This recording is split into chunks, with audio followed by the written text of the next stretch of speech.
boxing. They be like, y'all need to stop it. We swipe our card and they rock us. These promoters, the shots and they partners. It's gonna be hard trying to stop us. Speaking for the fans when I say they offended me. But really, y'all part of the problem. Blinded by how you don't see the real enemy. You motherfucker be tempting me. Don't like your energy, you think you pimping me. If I for over 500 centuries, no penitentiary. I'm smoking plenty weed. I don't need no sympathy or spin. Versus Crawford gon' be all the time. Regardless of who win or lose, they still gon' be in the Hall of Fame. So I ain't even in my feelings. Regardless of the rain, I'm chillin'. Numb to the pain, no feeling. Can't do the same dope feeling. But guilty, but I ain't no villain. Lost my top, so it ain't no ceiling. Ryan versus Tank, if fight I'm not feeling. Cause we already know that Tank gon' kill him. I wanna see Tank versus Devin Haney. Even Frank Warren. What about Shakur? Boxing is not a sport that we can afford. Cause we know that rich people ride the poor. This I cannot ignore. I never been shot before. The pain is burning inside. My people died. It's just like a hunter who shot a boar. Damn. I put my heart in this box. They be like, y'all need to stop it. We spot our card and they rob us. These promoters, the shots and they partners. It's gonna be hard trying to stop us. Speaking for the fan when I say they offended me. But really, y'all part of the problem. Blinded by how you don't see the real enemy. What it do, what it do? It's 903 Boxing. I'm your host, Charles Giles. Say, man, shout out to my audience. Shout out to those that's rocking with me. Yeah, we back in the kitchen. There's a whole lot of goddamn sauce in this pie, man. Let's get to the shit. Abdullah Mason can't be denied. Can't be denied. Sometimes, you know, it's you can just overdose in sauce fucking with Abdullah. I can't even watch his fights that much because I have to, you know, just take a break in between. It's just too much sauce, bro. It's just a lot of shit.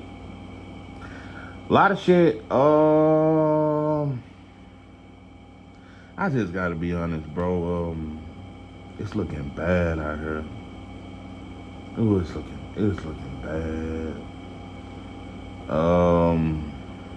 It's looking bad. Listen, I know Dallas, y'all gonna turn up. Oak Cliff gonna be in the building. Them Greedy Grove boys gonna be up in there. Side Dallas, Ted said they gonna be up in that motherfucker. Yeah, Bonton, Park Road. Yeah. Oak Cliff, South Oak Cliff, all that shit gonna be there. Fish Trap, all them gonna be up there. East Dallas, they gonna North Dallas, Stony Brook, Forest Lane, all that, all over Dallas. I know y'all gonna pull up. It's gonna be thugged out in that bit. One thing about Dallas, bro, that's why I've always said it should be more events in Dallas. Dallas turn the fuck up. And y'all gonna turn up for this shit, but it's just looking bad, bro. I saw the press conference. I don't know why I watched that shit, but I did. You know, I think I was curious. I wanted to see if Jake Paul was gonna go ahead and finally slap Mike. I thought because you know he's bold. I think he even said something about his dead daughter. Don't quote me, but I damn near think. And if I'm wrong, so what? I ain't no apologizing ass black man. That's one thing about y'all ain't with the apology generation. Granddaddy didn't apologize, and I ain't finna apologize. Let me be wrong sometimes. Yeah, just let me be wrong. It ain't gotta be no apology. Just let me be wrong. I'm human. But anyway, I think you said something about his dead daughter, but even if you didn't do that, I think you did though. I seen a video where they were talking about it. But no, bro, Jake Paul to me represents that motherfucker.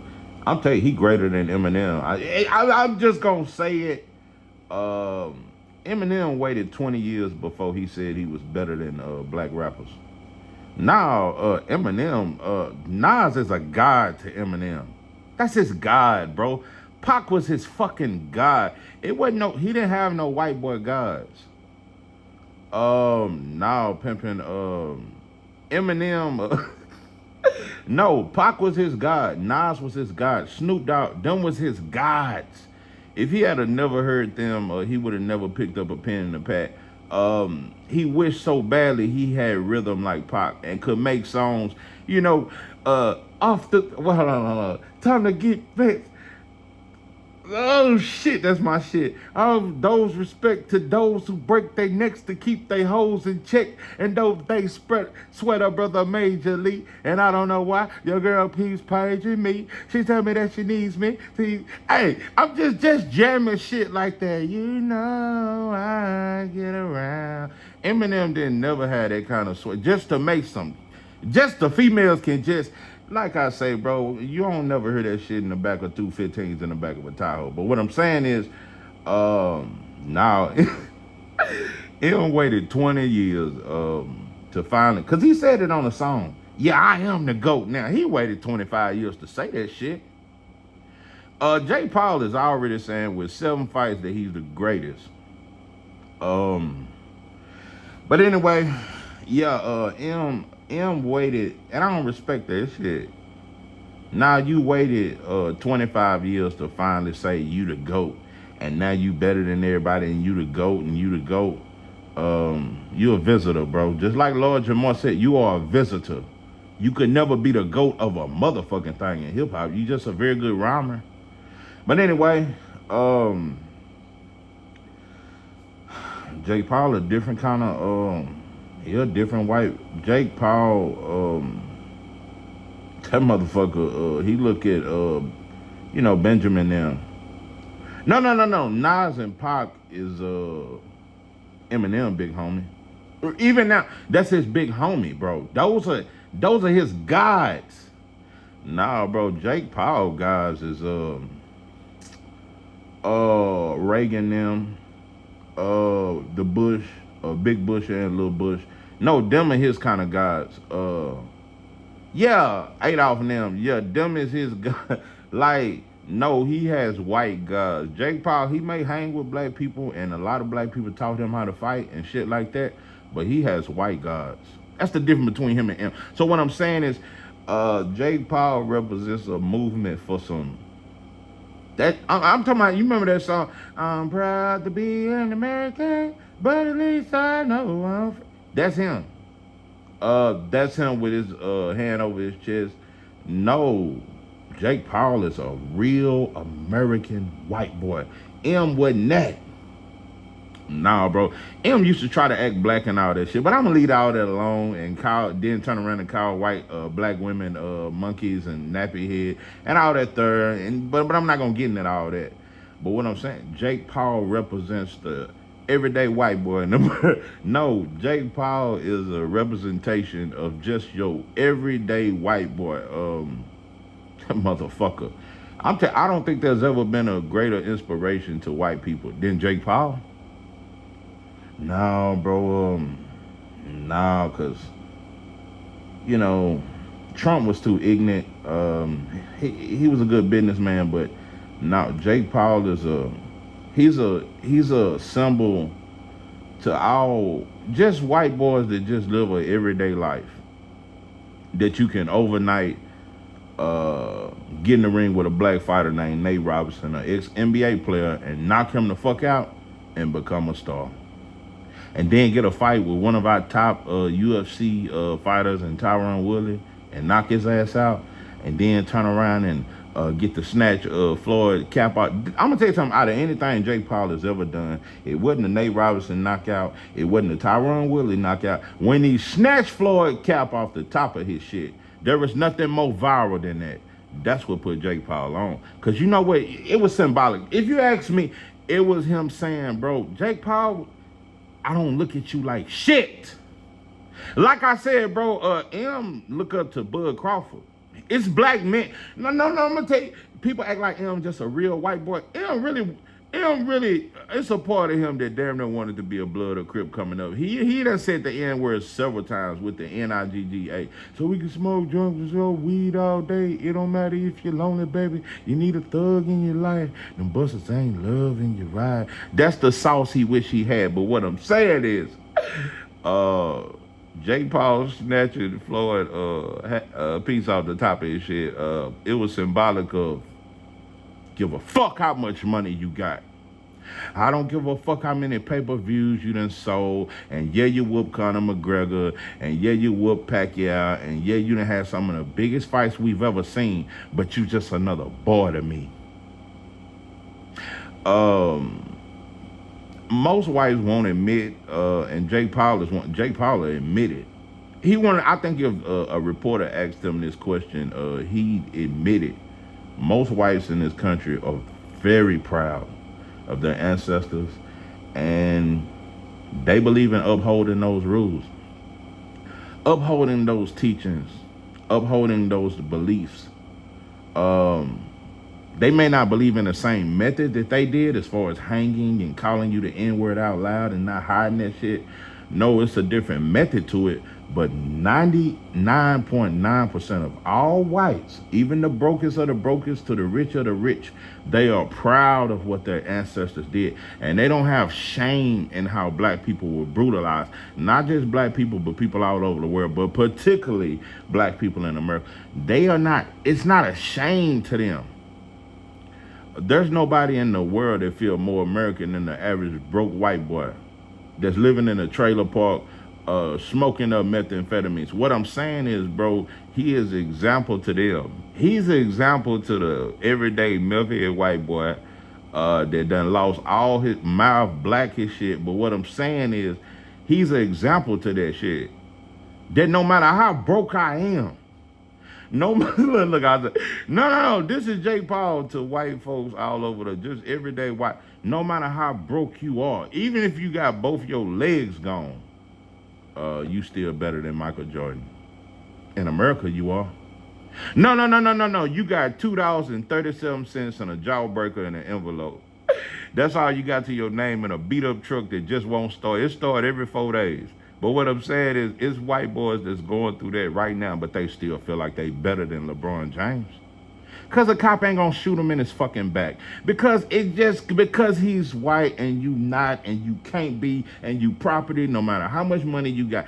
He got that. Jake Paul is a representation to those who think that way. And that's the way Jake Paul thinks. That's why he pushing on. That's why I said I watched the press conference just to see if Jake Paul was gonna go ahead and slap Mike. I thought he was gonna slap him, but he didn't. But Mike Tyson did one of them old. That's one of them pushes. The females used to do back in the game, but in high school, a little play push. A little playful push where you walking up to the class and shit like that. Go on, boy. That's how Mike Tyson pushed Jake Paul. Nah, bro, this is the American dream. This is the definition of the American dream. Jake Paul just woke up one day, got famous on YouTube, doing little funny shit or whatever they thought was funny, became popular on YouTube, and knocked out 3 black fighters and became the shit. And it don't even matter that he lost to Tommy Fury. That shit don't even matter. It ain't a black man in America. There is no black man in America, no matter how popular, that can get a fight with Mike Tyson. It ain't a black man in America, no matter how popular of a YouTuber he is, no matter how much knockouts he can get, and he just a YouTuber and he funny, there is none that can get an opportunity against one of our greats. Jake Paul done. And he just lets you know I'm a white boy and I'm better than you. That's just how I feel. I feel like he tried to say that little shit like, I think Mike Tyson the greatest. And yeah, you try to act like you look up to him, little shit. You say little compliments and this and that. But you're showing him that, bro, I'm just an everyday white boy that blew up on the internet. But I'm just letting you know I'm better. You will never be better than me. Even if you knock me out, you's a boy. And you will never be better than me or my people. And we winning and we on you motherfuckers' neck. And you ain't gonna do shit about it, and you bitches don't want war, and you gonna stay in your motherfucking place, you butter biscuit, honey on top eating motherfuckers. That's what I feel like Jake Paul is saying to black folks and Mike Tyson. Yeah. That's what I hear when I see Jake looking up Mike Tyson up and down. In my mind, I feel like that's what he's saying. I mean, because and to you motherfuckers that just think I'm overreacting. Nah, they just promoting the fight 9-on-3. Nah. he ain't really disrespecting him. No, he ain't disrespecting the great Mike. Nah, it's just promotion 903. You always take shit too serious. Okay. TK Kirkland. That's the motherfucker say T to the motherfucking K. Yeah, TK, he's a comedian from back in the game.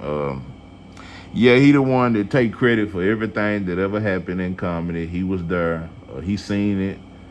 Yeah, he saw Soldier Slim get shot. He saw when Pimp C was set up. He saw everything. TK Kirkland that's him.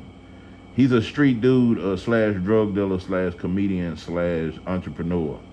And he saw everything. He saw Pac when he was in the hotel and ran up on the Crips and stole off. He saw all that shit. But what I'm saying is, I remember he was on your show, bro, and y'all was talking about your past and how you used to be, and Mike Tyson was saying it like he still struggled with the old him. And TK Kirkland was just like, nah, bro, that ain't you. You better than that.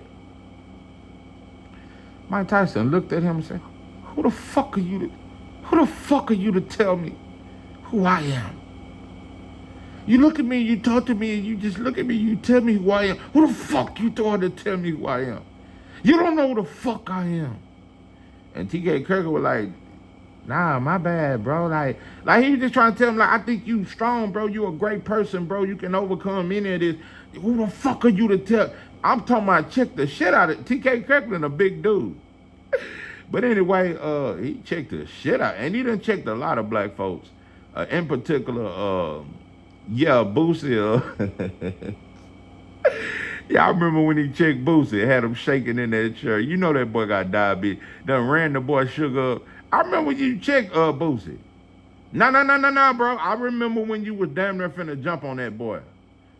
Like I say, bro, Boosie 120 pounds, and the boy, like I said, bro, you had the boy shaking. No, bro, I done seen you check a lot of black people. And I ain't never seen black folk, black people scared of you, bro. Like, no, bro, motherfuckers don't disrespect you, but Jake Paul can. So, you know, like I said, bro, when I saw you in Hangover, I said, nah, bro.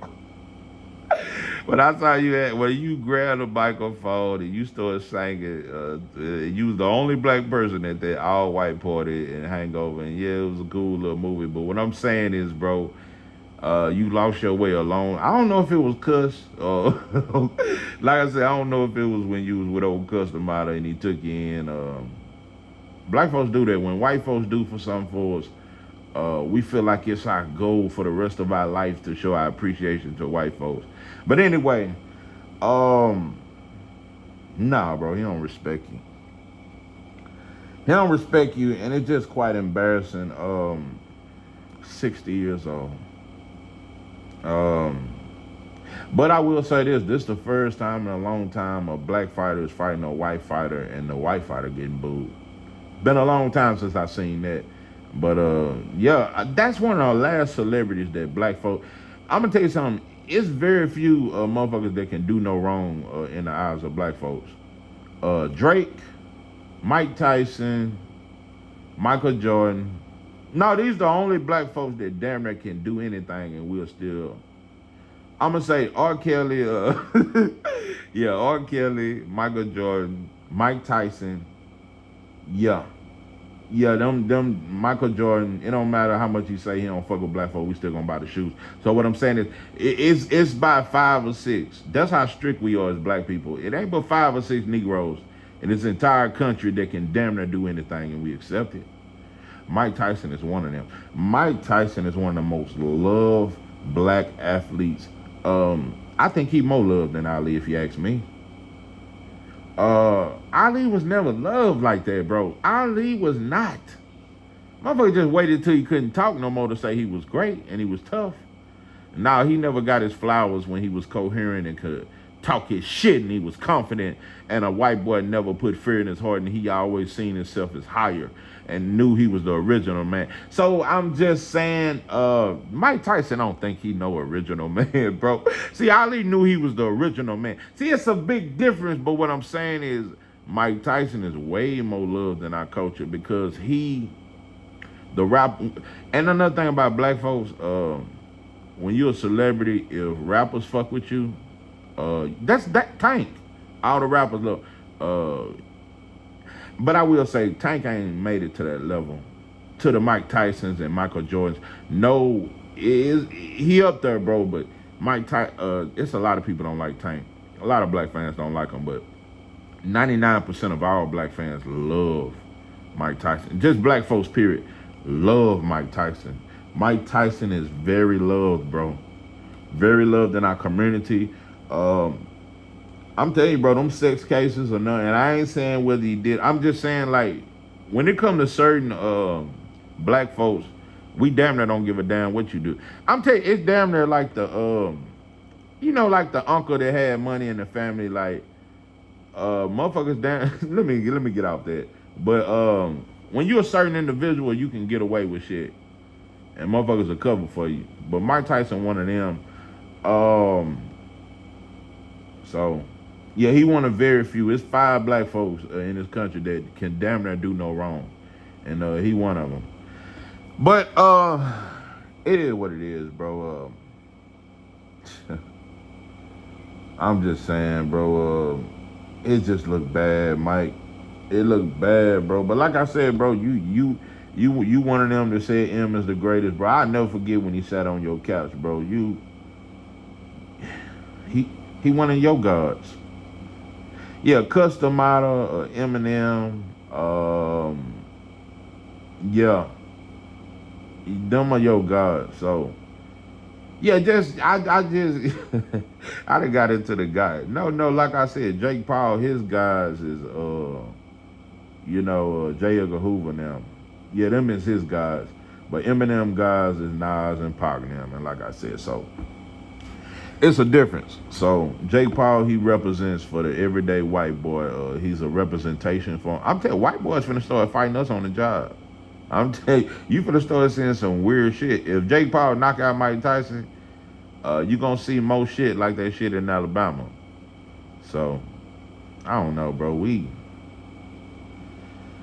I don't know, bro. We damn near we just. It just open season, bro.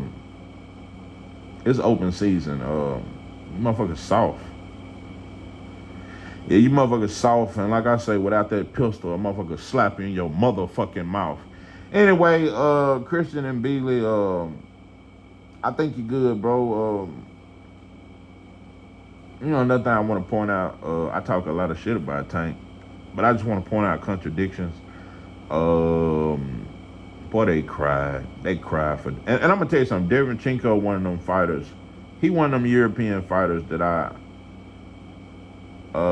can't help but tip my hat, bro. He got it out the mud. I thought you put on your best performance against Triple G. I thought you clearly won that fight. You gave Jacobs a good fight, but I thought you clearly beat Triple G. That was supposed to be your shine. You were supposed to shine and get your victory and it would have been a big victory for you. But shout out to all that. But no, Pimpin', yeah, you hurt your bicep or whatever. Christian and Beasley also hurt his shoulder. And whether even if Christian Beasley was hurt or wasn't hurt, it don't matter, bro. Just the contradictions, bro.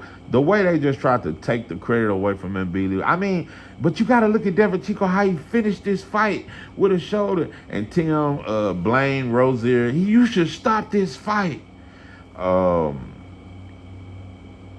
Derevchenko got a moral victory for making it 10 rounds with a hurt bicep.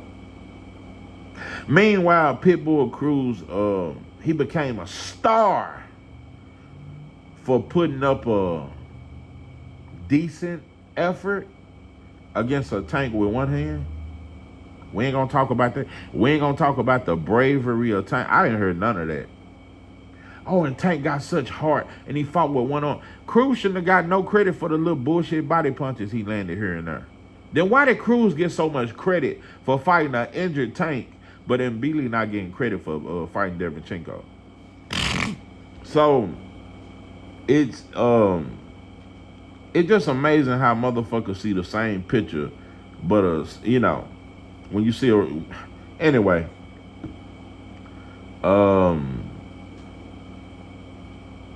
Yeah, bro. I think you decent. Um, don't think you beat Morrell.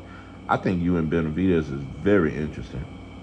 I think Benavidez is stronger than you, but I think on the inside he food for you. That's a 50-50 fight.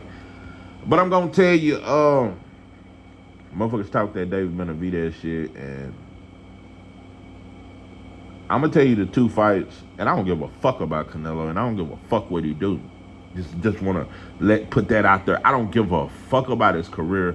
I don't look forward to his fights. I don't do none of that shit because he do the same shit in every fight. But anyway, it's two fights that Canelo could have that'll be the kind of fights that casual fans say they love. So David Benavidez versus Canelo is not as much of a casual fight as people think. They think David Benavidez just gonna bully Canelo.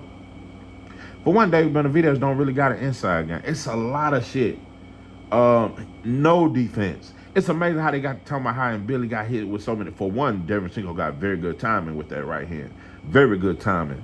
Very good boxer, bro. Very good. He just wasn't good enough to cross all the way over. And I think he would have gave Canelo a hell of a fight, and I think that's why you dodged him. But nah, bro, it's two fights.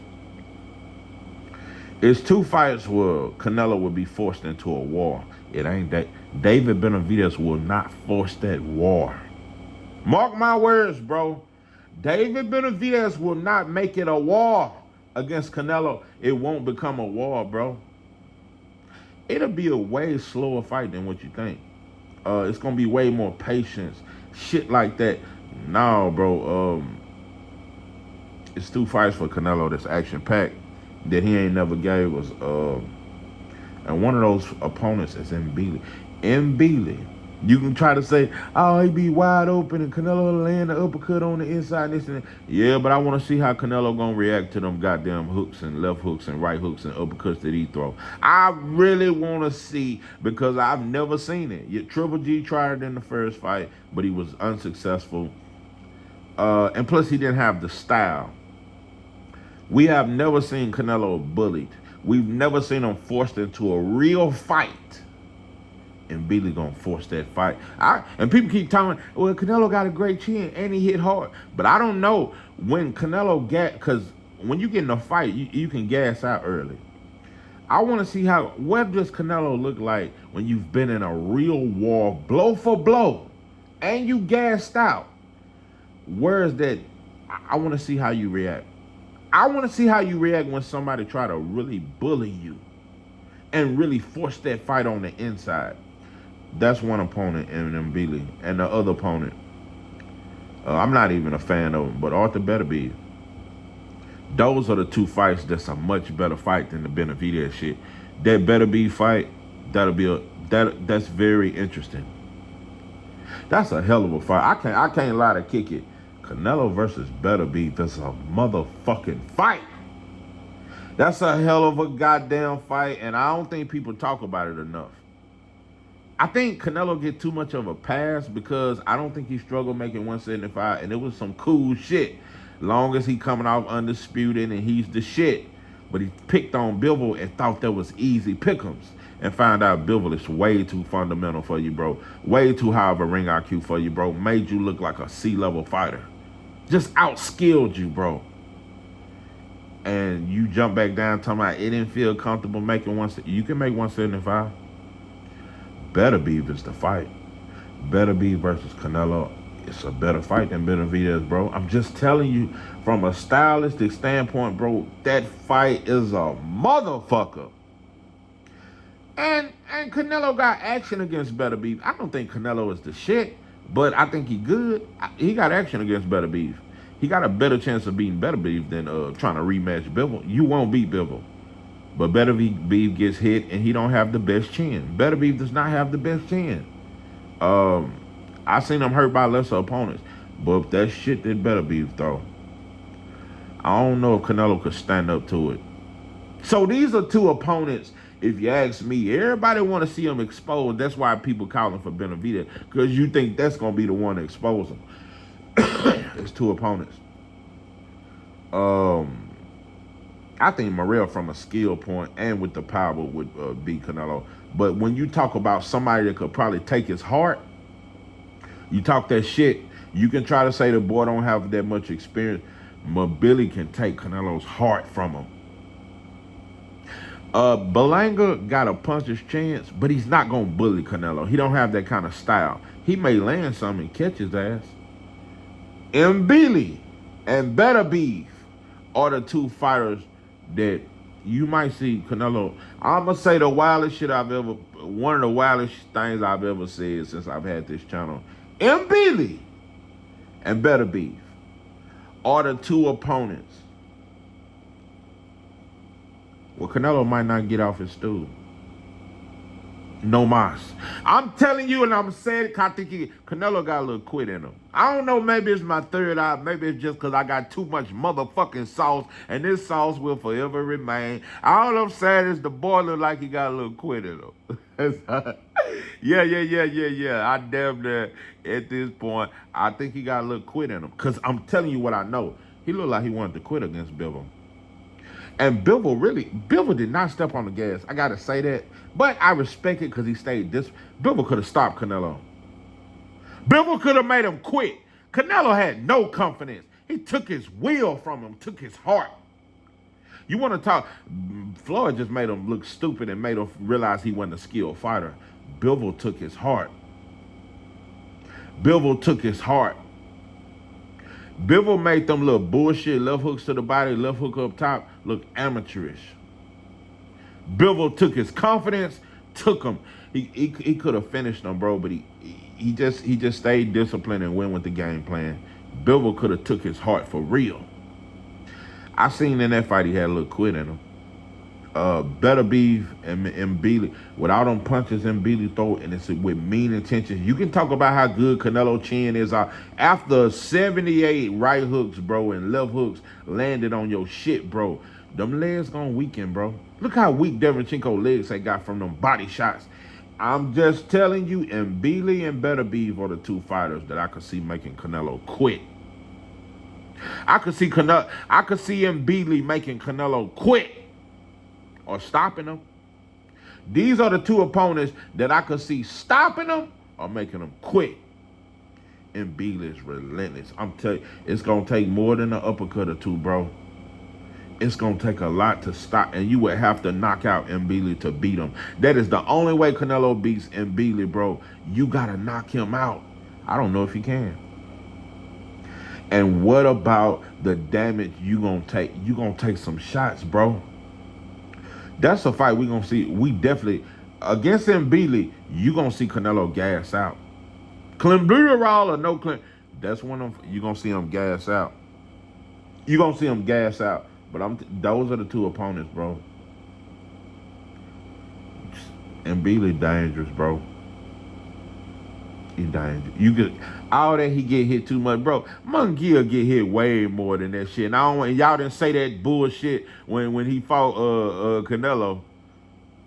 When he knocked out John Ryder, it was all good, bro. But Munguia get hit way more. And then Mbili would dog Munguia. Would dog him. Dog walk his ass. Nah, bro. It's the inside game that's dangerous, bro. Canelo ain't never seen that. Canelo ain't never been forced on an inside fight. You've never seen him do it. So, but anyway, Abdullah Mason can't be denied. I'm just going to say this because I know it's not easy explaining this sauce because it's so deep, the pedigree, just everything. I'm just going to say this, bro. Abdullah Mason, bro, he's like a fucking creative player. If I could create the perfect fighter, bro, he come close to it, bro. What makes him so dangerous, bro, Abdullah Mason, this is what makes him different. Bud Crawford got some of this too. That's the closest fighter I could compare him to. But it's different. His arms longer, he taller. It's different though. It's different. If I could compare him to any fighter, any much different, I would compare him to Bud. the meanness, the killer instinct. But Abdullah Mason is dangerous from any angle. He's dangerous on the inside. You can't bully him. He's dangerous mid-range. And he's dangerous from, you want to stay on the outside and try to stay away from his power, you're going to run, you can't get away from his power. Whether you're on the inside, mid-range, or on the outside. And on the outside, bro, that fucking jab, it's one of the most hardest snapping jabs I've seen in a long time. That is a long-ass shotgun.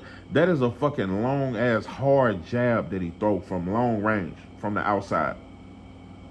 And then he come back with the left to the body. Abdullah Mason is dangerous.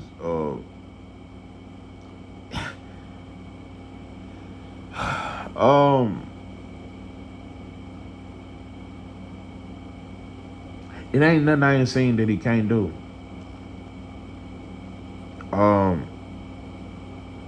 He dangerous, bro. And what makes him bro, what style would give, I have a hard time trying to see what style would give him trouble. You trying to outbox him from the outside, bro? He's dangerous on the outside. He can come get you.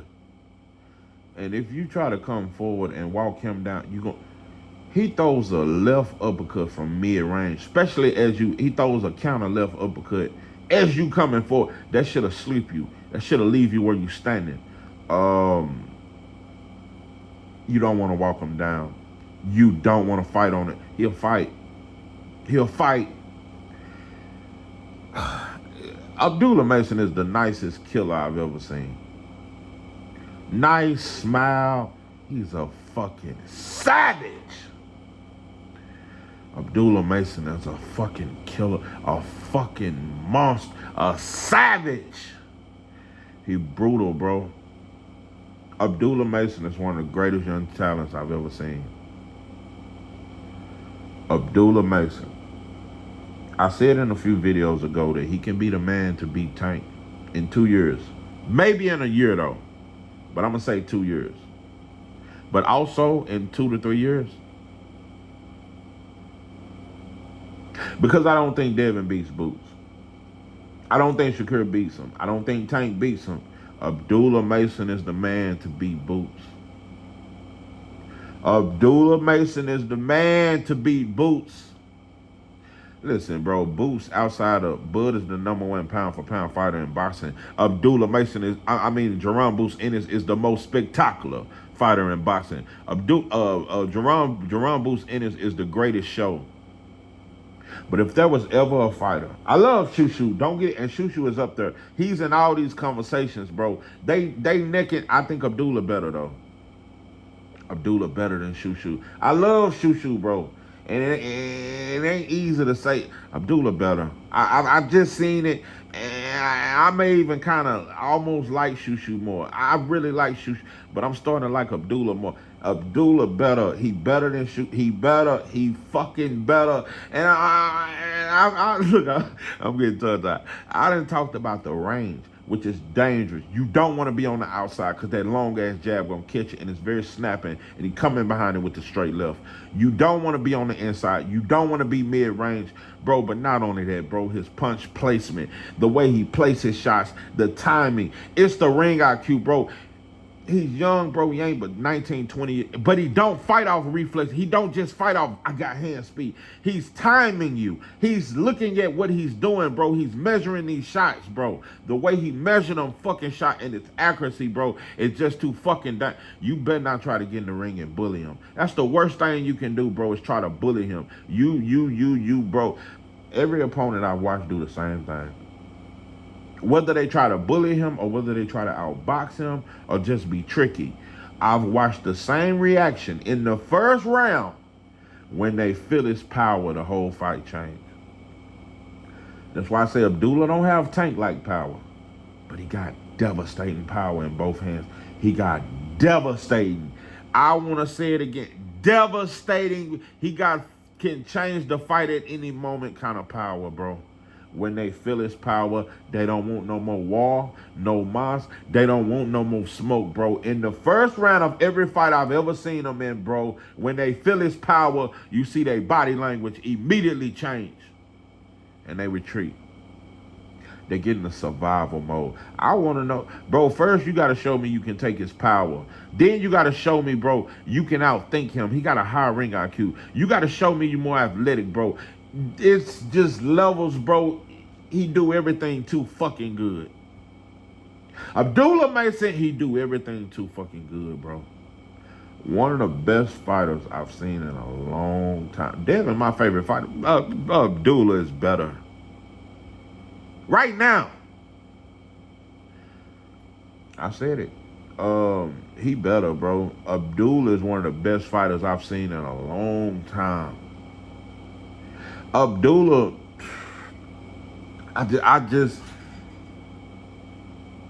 it's different, bro. And I'm just gonna get a little deeper for you. You motherfuckers just don't understand. It's his foundation too, bro. He grew up with a mother and a father, and he taught. You know, and it's a question he answered because you know, white boy always try. What's that motherfucker that interviewed him after the fight last night?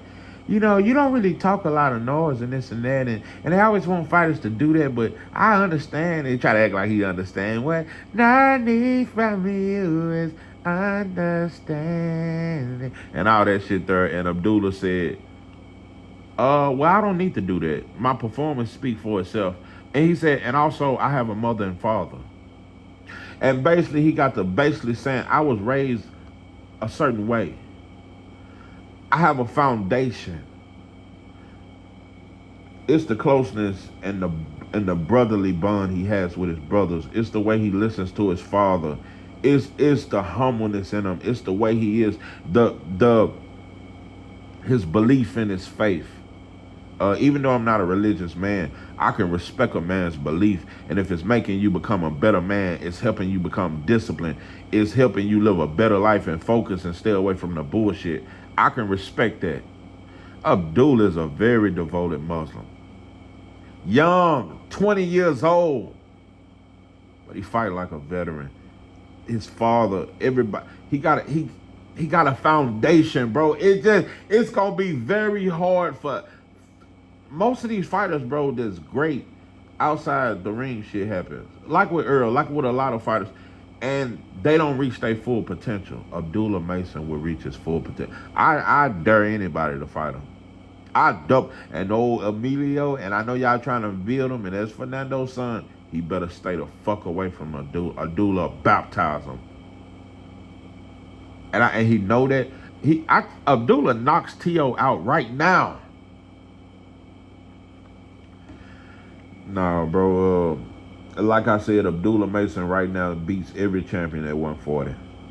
The only fighters right now, bro, I would say, and even though I said Abdullah is better than Devin Haney, I don't think right now you beat Devin Haney. I wouldn't just say that. I would have to analyze that more. But I think in a year, definitely in 2 years, you're the best fighter in boxing. I already got your top 5 pound for pound, so, you know. But maybe in a year, you'll be the best fighter in boxing. But in 2 years, without a shot of a doubt, you'll be the best fighter in boxing, bro. You the man to beat Tank. Like I said, I don't think the fight ever happens, but you the man. Barrios was a major problem for Tank because of the reach. He had a high ring IQ and he could box.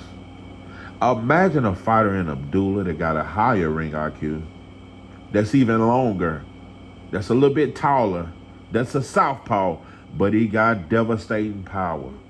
Just from a stylistic, but let's not. Yes, he do need some a few more step-up fights to really get the experience. But once you add the experience on top of the skills and the arm reach and the power, that style can be a nightmare for Tank. So, I don't know if Shakur ever fights him because that's his homie and shit like that. And it's hard to really break down that fight. It's hard to really break down that style. I'm just telling you, bro, I think he's ready right now. But I'd say give him a year. And he said in 2025 he's fighting for a world title. I would say give it a year, and but if you just want to talk real shit, I'm gonna tell you the perfect next fight for him. George Kambosos, because Loma stopped Kambosos, and that was a good enough win, and it was talked about and praised, and that got him the Tank fight. Mark, I'd bet anything if you put Kambosos in there with Abdullah Mason in his next fight, and he only got 15 fights, he'll stop him inside 6 rounds. I doubt if he make it to the 3rd round, bro. You talk that shit, Kambo, and I'm gonna go further. I think right now Abdullah is good enough, and I listen the same version that and Devin beat a very confident Kambosos. Abdullah beats that version of Kambosos. But this version of Kambosos, Abdullah would destroy. I'm just telling you, bro. I think Abdullah stops Williams Zepeda right now. You can't play the tough. That's the worst style.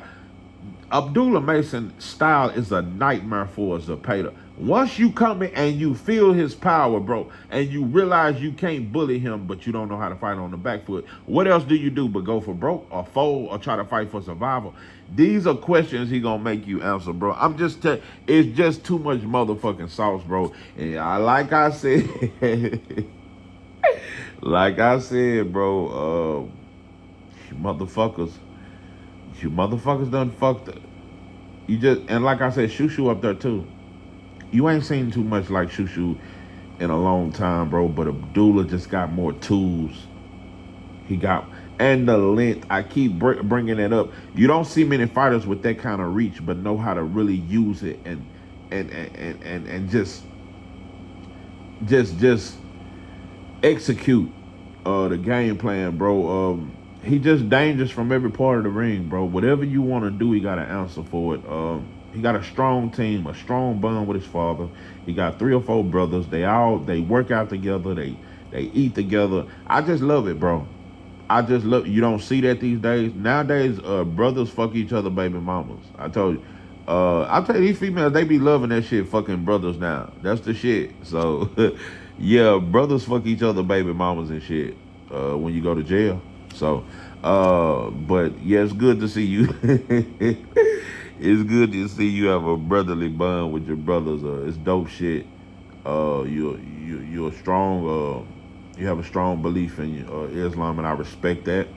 Bro, it's just you just got too much salt. You are a created player.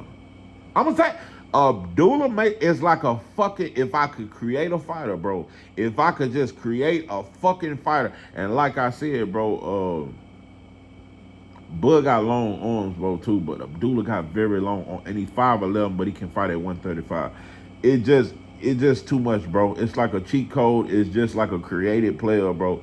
I don't think you realize how good he is, how high his ring IQ is, how underrated his defense is, and how the fact is, no matter what, even if you can punch, bro, will you stand up to what he's throwing, bro? And how will you react? Because I've seen every fighter, bro, look at all his fights. In the first round, when they first feel his power, the whole fight changed.